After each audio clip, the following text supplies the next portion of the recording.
BX1+. Le face-à-face. Avant ça, on va s'intéresser à la situation des taxis et se poser la question de savoir s'il faut réformer ce secteur, éventuellement rapprocher le statut des taxis et le statut des voitures avec chauffeur type Uber.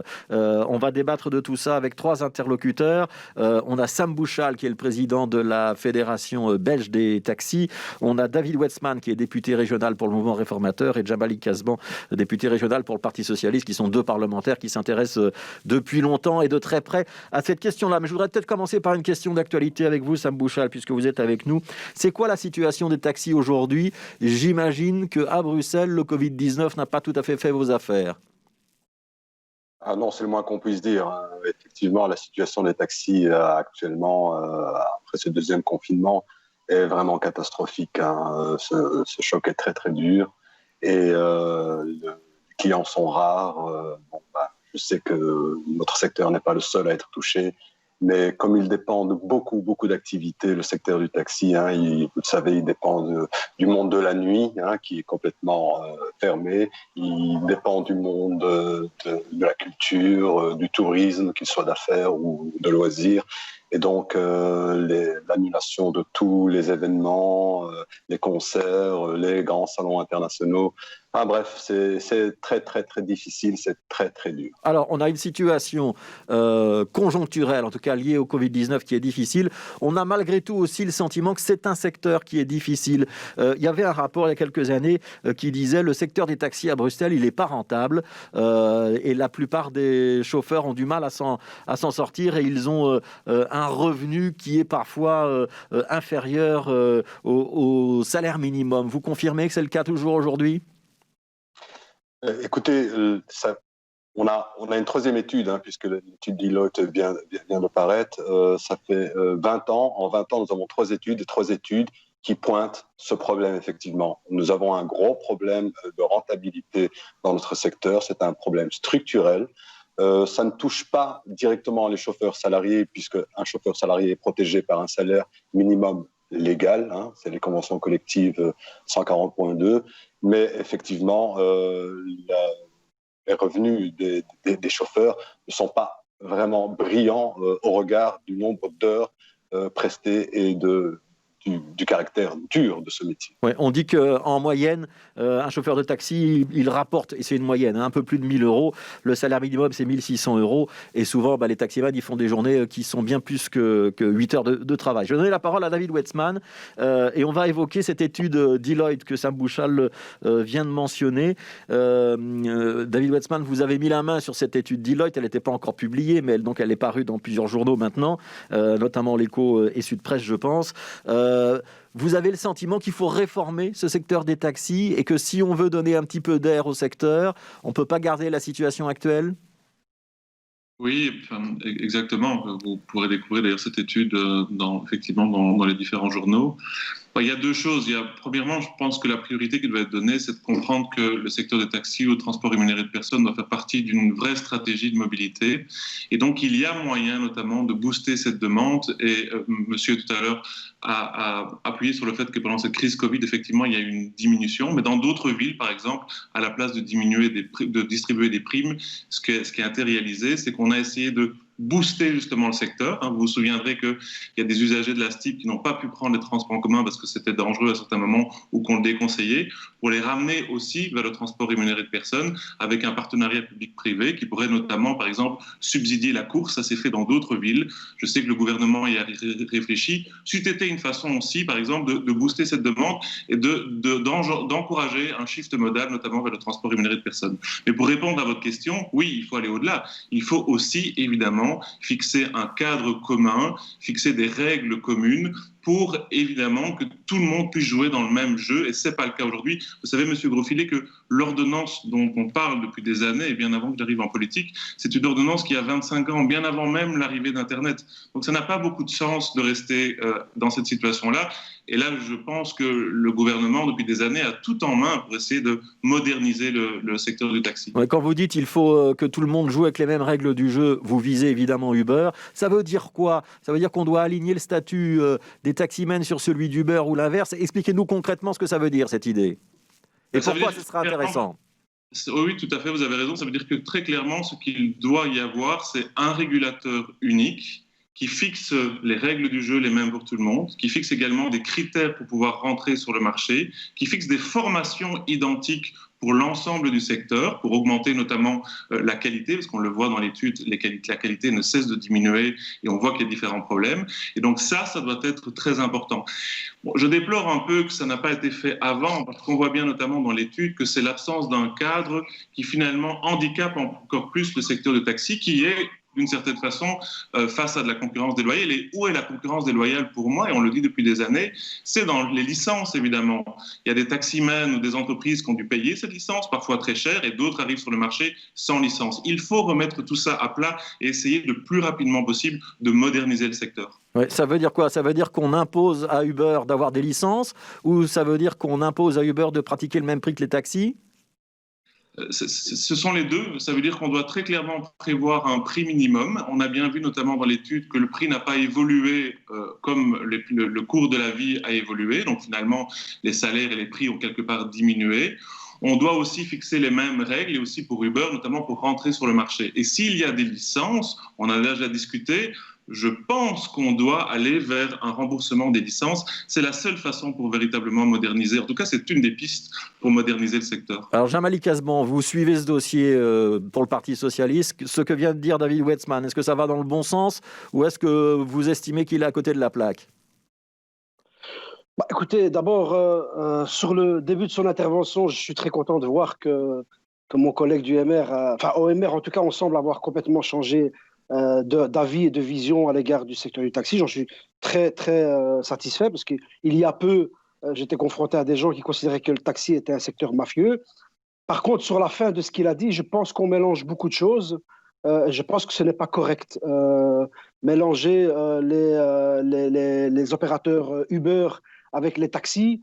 Et dans le taxi, il y a plusieurs métiers différents. Il y a les chauffeurs de taxi traditionnels et puis il y a les véhicules qui sont mis en location avec chauffeur. C'est deux choses qui sont complètement différentes. Alors qu'on essaye d'harmoniser ces statuts-là, d'accord, qu'on essaye en tout cas de rendre l'accès à la profession commun, équitable pour tous, d'accord, mais on ne va pas aller légaliser un opérateur qui pratique dans l'illégalité depuis près de 5 ans. Donc je rappelle, l'étude Deloitte, ce n'est pas la première. Sam Bouchal a fait référence à 2 autres études. C'est une étude qui finalement confirme ce que je dis et ce que d'autres disent depuis des années. Le secteur du taxi est à l'agonie, difficile à être rentable.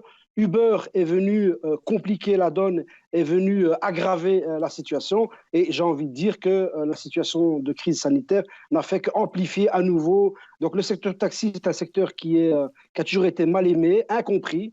Et je pense que c'est un secteur qui mérite le respect. Et par rapport à ça, si on veut le réformer, il faut le réformer dans le cadre d'un respect mutuel, dans le cadre d'une concertation. Et si on veut vraiment lui rendre ses lettres de noblesse, il faut considérer que ce secteur du taxi, c'est un opérateur d'utilité publique. C'est un prolongement donc de nos transports publics, tout simplement. Et c'est aussi le premier véhicule partagé en région bruxelloise. Et donc, si on veut l'aider, il faut aussi l'alléger de toutes ces charges qui aujourd'hui ne le rendent pas rentable. Je rappelle, pour terminer, que les taxis, c'est quoi? Les taxis, ce sont des petits indépendants qui ont économisé, qui ont emprunté dans leur famille pour acheter une plaque de taxi, qui travaillent durement, péniblement. Ce sont beaucoup de salariés et ce sont beaucoup de petits entrepreneurs qui fournissent du travail aux autres. C'est près de 3000 familles qui vivent grâce au secteur du taxi.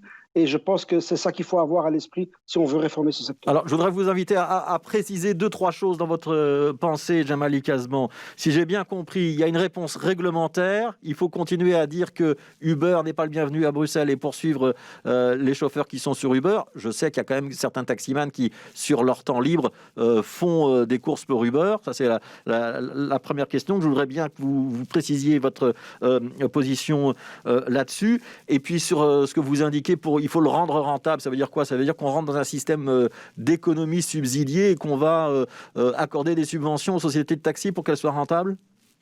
Non, je dis simplement 2 choses. Je vais répondre aux 2 questions, si vous voulez bien. Premièrement, par rapport à Uber, ce que je déplore et je conteste, c'est le système Uber qui vient et qui envahit notre économie et qui finalement contribuent au ravage de notre économie et de notre sécurité sociale, je veux dire qui tue quelque part le salariat. C'est un système qui vient faire le même métier que chauffeur de taxi, mais en contournant les règles et en n'étant pas soumis aux mêmes obligations que c'est un taxi. Ce n'est pas normal, ce n'est pas de la concurrence loyale.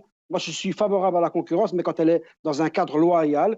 En concernant les règles, je rappelle simplement qu'aujourd'hui, on a une ordonnance qui n'est pas parfaite, qui est vieillotte, mais qui n'est pas respectée non plus par ces opérateurs-là. Ça, c'est le premier élément. Et par rapport à votre deuxième question, la rentabilité. On ne peut pas dire que le secteur du taxi, c'est un secteur d'utilité publique. On ne peut pas avoir une exigence d'utilité publique avec le secteur du taxi, mais en même temps, ne pas l'alléger de ces charges fiscales qui sont énormes, qui sont colossales au niveau des taxes par rapport à d'autres opérateurs qui viennent ici et qui font du taxi en veux-tu, en voilà, sans contribuer aux mêmes charges. Donc, allégeons les charges du taxi, on le rendra plus rentable économiquement pour tous les travailleurs du taxi, mais on le rendra aussi plus attractif pour tous les usagers, pour tous les clients bruxellois, bruxelloises, mais aussi venus d'ailleurs, puisque comme Sam Bouchal l'a dit tout à l'heure, le taxi vit aussi grâce à tout ce qui est le secteur du tourisme, de l'ORECA, de l'événementiel, le monde de la nuit, et ainsi de suite. Alors, je vais donner la parole à Sam Bouchal. Je voudrais d'abord qu'il nous explique où est-ce qu'on en est avec Uber, parce que je pense que Uber est quand même toujours très présent à Bruxelles et que ça représente un nombre important de courses. Petite parenthèse, moi je ne comprends pas pourquoi les taxis ne sont plus visibles. Il faut maintenant regarder les plaques numérologiques pour repérer un taxi, alors qu'autrefois on avait des Spoutnik, des décors jaunes ou d'autres choses, et j'ai l'impression qu'on en voit beaucoup moins. Comment ça se fait? Deuxième question. Et puis, troisième question, est-ce que finalement le problème, c'est que c'est pas qu'il y a trop de taxis à Bruxelles et que s'il y en avait un petit peu moins, on pourrait facturer les courses plus chères? Non, c'est pas le problème. Je vais répondre à votre question, M. Grosfilet, mais je voudrais revenir sur deux points. Je voudrais d'abord saluer M. Westman et M. Ickesban et les remercier de s'intéresser à notre secteur. Je pense que ringardiser l'ordonnance de 1995 parce qu'elle date de 25 ans, il faut justifier. C'est-à-dire que elle n'empêche cette ordonnance, si on la regarde, et moi je veux bien écouter les arguments, en quoi cette ordonnance empêche-t-elle l'innovation technologique? Moi je ne vois pas. Elle n'empêche pas l'innovation technologique, puisque, vous le savez, aujourd'hui, également, les compagnies de taxi ont également leur application et font des progrès et innovent dans leur secteur. Donc, j'ai du mal un petit peu à comprendre cette façon qu'on a de ringardiser. Attention, je suis pour une modernisation de cette ordonnance sur certains aspects, parce qu'elle est imparfaite, et c'est parce qu'elle est imparfaite qu'aujourd'hui, on peut la contourner. Alors, pour répondre à votre question à vous, concernant les taxis, ils sont moins visibles parce qu'ils sont au garage. Vous savez, il y a deux types d'opérateurs dans les taxis. Il y a ce qu'on appelle l'artisan taxi, qui a un taxi et ils sont la majorité, ils sont l'écrasante majorité. Et puis, il y a quelques sociétés qui ont 2, 3, 4 taxis. Et beaucoup plus rarement, on les compte sur les doigts d'une main, des sociétés qui sont beaucoup plus importantes, qui ont des plus grosses flottes, c'est-à-dire au-delà de 10 taxis. On voit moins de taxis parce qu'aujourd'hui, mettre un taxi sur la rue, eh bien, ça coûte de l'argent à une entreprise.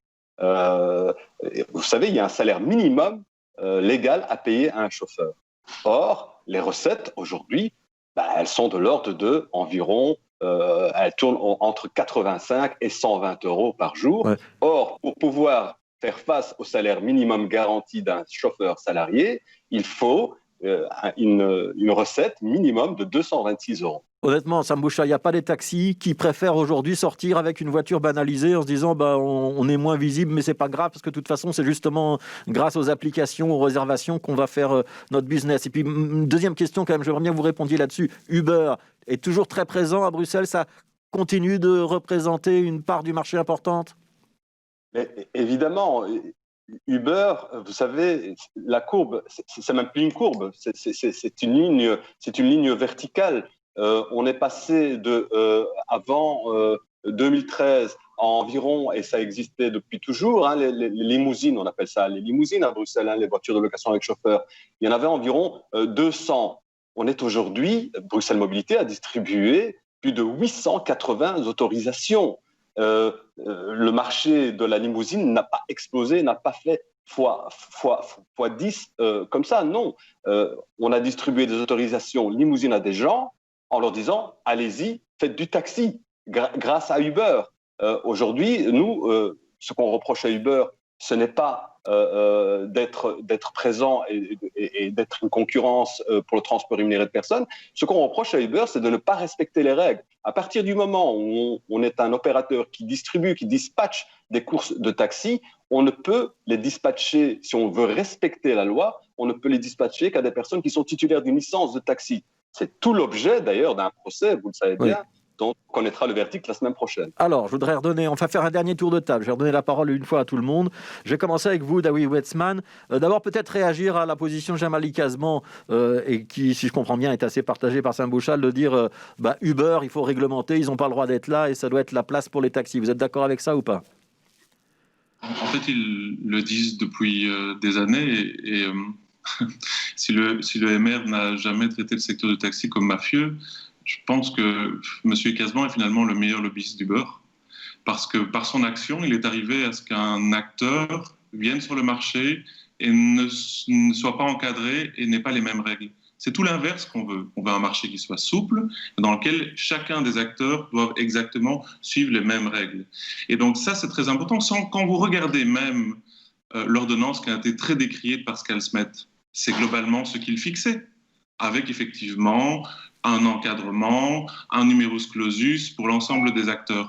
Donc je crois qu'on doit travailler là-dessus, mais je crois aussi qu'on doit accepter dans l'étude, on n'a pas encore abordé, que l'étude dit aussi que la qualité du service que offrent les VLC est attractive tant pour les consommateurs que pour les chauffeurs eux-mêmes.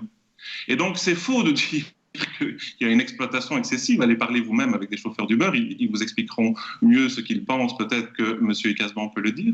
Je pense qu'on doit accepter ça et qu'on doit fixer des règles communes. Je crois qu'on doit, après les règles communes, je crois qu'on doit travailler sur la demande, on doit aussi moderniser, s'assurer qu'il y ait plus de taxis liés pour les PMR, s'assurer qu'il y ait des taxis partagés. On voit très clairement que l'étude montre que c'est une source de progression dans la demande, ces taxis partagés qui ne se réalisent pas encore suffisamment aujourd'hui. Donc je sais que M. Bouchal et M. Kazban pensent la même chose, mais je crois qu'en se mettant la tête dans le sable, en ne souhaitant pas embrasser la modernité, finalement, on ne fixe pas un cadre et on se rend compte que c'est contre-productif, notamment pour les travailleurs qui, eux, doivent suivre des règles plus strictes. Alors, Jamali Kazban, est-ce qu'il faut fixer un cadre et prendre acte du fait qu'on le veuille ou qu'on ne le veuille pas, Uber est quand même là et transporte un certain nombre de personnes à Bruxelles ? Moi, je ne suis pas du tout d'accord avec ce que vient de dire David Wetzman, évidemment. Moi, je trouve qu'on a un secteur du taxi qui est un secteur économique important à Bruxelles. Il respecte des règles et il est à l'agonie. Aujourd'hui, moi, je ne vais pas être le défenseur d'une multinationale qui vient imposer un système où on paye beaucoup moins aux chauffeurs. Donc, finalement, on oppose les travailleurs entre eux, parce que moi, ce n'est pas les chauffeurs Uber après qui j'en ai, c'est par rapport à ce système où on paye quelques euros à des chauffeurs pour faire du taxi, alors qu'ils ne sont pas soumis aux mêmes règles, aux mêmes principes. Et alors, je voudrais dire aussi autre chose. Opposer tout le temps. Présenter Uber comme la modernisation et le taxi comme les ringards, moi je suis désolé. Secteur du taxi, dans sa diversité et avec sa souffrance, ils ont réussi à mettre en place des applications modernes, comme Victor Cab, est-ce que vous le savez, est-ce qu'on en parle? Évidemment, ils n'ont pas les mêmes moyens financiers que les milliardaires de Uber. Une application comme Handicap, pour la personne qui présente un handicap, c'est quelque chose de révolutionnaire dans le taxi et on n'en parle pas et on n'en parle pas assez. Moi, je pense qu'on a un secteur économique, il faut l'aider, il faut le soutenir, il faut le reconnaître avec respect. Je constate ici quand même qu'il y a aussi une part de méconnaissance du secteur du taxi. On mélange beaucoup de choses. Dans le secteur du taxi, il y a deux métiers. Il y a le taxi traditionnel avec un compteur. Et puis, vous avez le transport de luxe, je vais l'appeler comme ça, le VTC, qu'on peut commander. Et en principe, c'est des commandes des commandes sur base d'un contrat de 3 heures consécutives en principe. Le problème que nous avons ici, c'est que vous avez un opérateur illégal qui est arrivé ici en 2015, qui a créé UberPop. Le tribunal a considéré qu'il était illégal. Il a arrêté ses activités. Et ils ont créé UberX en contournant cette législation, en contournant les règles, en allant chercher des plaques de plaques d'autorisation de transport de luxe en Wallonie et en Flandre pour faire du taxi ici. C'est ça le problème. Le problème, c'est qu'on a c'est qu'on est en train de fermer les yeux sur ces opérateurs-là. Est-ce qu'on ferait la même chose si on avait des commerçants, d'autres commerçants, d'autres secteurs qui subiraient une concurrence illégale et déloyale d'opérateurs qui arrivent comme ça, sans autorisation, sans payer les mêmes charges et qui font le même métier? C'est inadmissible. Et moi, je ne comprends pas qu'on ne soutient pas l'économie bruxelloise où vous avez des petits indépendants, des salariés et des petits entrepreneurs. Alors, je vais vous couper, Djamali Kazban. On rappelle donc qu'il y a un procès qui arrive et que pour déterminer ce qui est illégal ou pas, c'est quand même la justice qui doit le faire. Je vais donner le mot de la fin à Sam Bouchal et je vais vous reposer cette question. Il faut ou il ne faut pas réformer cette ordonnance? On a le sentiment qu'il n'y a rien qui va, que les chauffeurs ne gagnent pas assez d'argent, que la concurrence, qu'on le veuille ou qu'on ne le veuille pas, elle est là et on ne touche pas à l'ordonnance. Non, le secteur du taxi est demandeur d'une réforme de notre secteur. Il est demandeur. Simplement, je voudrais revenir, quand j'entends M. Westman dire qu'il faut que tout le monde joue selon les mêmes règles et donc il faut racheter les licences des taxis. Je m'excuse, vous êtes en train d'adopter les règles, de les adapter au business model de Uber. C'est-à-dire qu'on va prendre l'argent parce que pour rembourser les licences, on va évidemment le faire avec l'argent public. Et donc, on va demander aux contribuables de rembourser, de payer de sa poche des licences à des sociétés pour que, finalement, un opérateur qui a toujours refusé de payer l'impôt et qui refuse partout sur la planète, je vous le rappelle, de payer de l'impôt, puisse opérer à l'aise et devenir finalement le Amazon du transport, puisque vous savez que c'est ça l'objectif. Uber, et l'étude Deloitte le dit, depuis 11 ans qu'ils existent, ne sont toujours pas rentables. Et leur seule manière d'être rentable, c'est d'être monopolistique. Et ça, on le sait très bien. Alors moi, je veux bien, j'ai du respect pour les libéraux, j'ai du respect pour les socialistes, mais le libéralisme, ce n'est pas la concurrence sauvage, ce n'est pas la jungle, ce sont des règles. Voilà. Ce sont des règles que nous souhaitons fixer avec un salaire minimum. Vous avez tout en main depuis 15 ans, M. Kazban. Le salaire minimum existe déjà. Votre stratégie fait que ce gouvernement ne fixe pas de règles et de cadres. Je souhaite tout l'inverse, un cadre commun pour tout le monde. C'est simple. Qualité. Et on va en rester là parce qu'il est 13h, si vous voulez bien. On a compris qu'il y avait débat et qu'il y avait probablement matière à poursuivre ce débat une autre fois. Juste une toute petite question, Sam Bouchal. Le prix d'une licence aujourd'hui, on parle de 20 000 €, c'est ça? Écoutez, il n'y a pas de prix de licence aujourd'hui. Vous savez, en cette période de Covid, il faudrait être un kamikaze pour vouloir acheter une licence. C'est vrai que les licences sont complètement dégringolées depuis qu'on a laissé faire cette concurrence déloyale, puisqu'on peut faire du taxi. Répondez à ma question, ça se vendait à 20 000 €? Non, ça ne se vend pas à 20 000 €. Je pense qu'elle tourne toujours aux alentours de 50 000 €, mais elle vient de 80 000 à 90 000 €. On a divisé par 2 le prix de notre fonds de commerce. Ça, tout le monde doit bien en prendre conscience. Merci beaucoup à tous les trois pour ces précisions. On reparlera sûrement dans les prochains mois de ce secteur des taxis. David Westman pour le mouvement réformateur, Djamali Kazban pour le Parti socialiste et Sam Bouchal pour la Fédération belge des taxis. Merci à tous les trois.